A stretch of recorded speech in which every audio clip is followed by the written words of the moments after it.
Waqt li tinsab fit-tmum tal-OSCE, Malta nediet inizjattiva ġdida bil-ħsieb li ssaħħaħ is-sem tad-diplomatiċi żgħażagħ u esperti tekniċi fid-diskussjonijiet u d-deċiżjonijiet politiċi li ttieħdu dwar il-bidla fil-klima.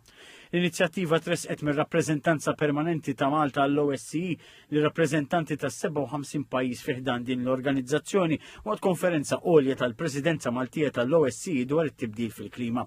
Ma' TVM News ir-rappreżentant speċjali għat-tmexxija Maltija tal-OSCE dwar il-bidla fil-klima l-ambasċatur Simon Borġ qalet li din l-inizjattiva se tgħin liż-żgħażagħ biex fost oħrajn jitħejjew għall-impatti li t-tibdil fil-klima qed ikollu fuq is-sigurtà.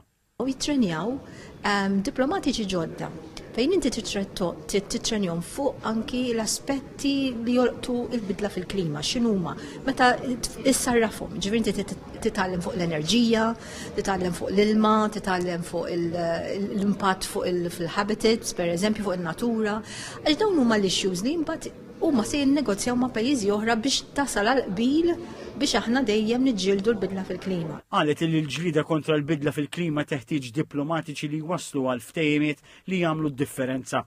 It-taħriġ se jingħata wkoll il-żgħażagħ fuq sma bħat-trasport u l-agrikoltura sabiex jitħarġu jitalmu kif għandhom jindirizzaw il-ħruġ tal-emissjonijiet mill-oqsma tagħhom.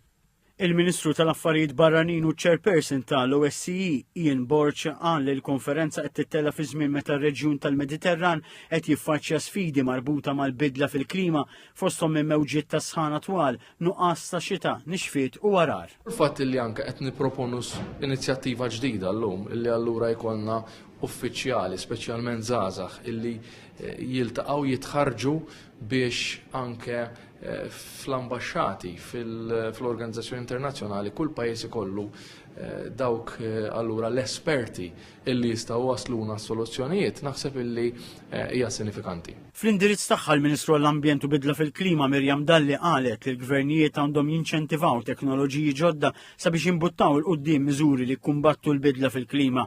Qalet li t-tibdil fil-klima qed ikun aktar ta' teddida u qed intensifika t-temp estrem b'riski kbar għan-nies.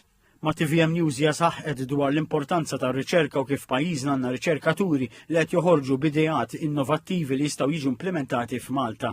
Intant waqt il-konferenza is-Segretarju Ġenerali tal-OSCE Helga Maria Schmid faħret l-inizjattiva Maltija u saħqet fuq l-importanza tal-pajjiżi kollha tal-OSCE biex flimkien jiġġieldu l-isfidi marbuta mal-bidla fil-klima.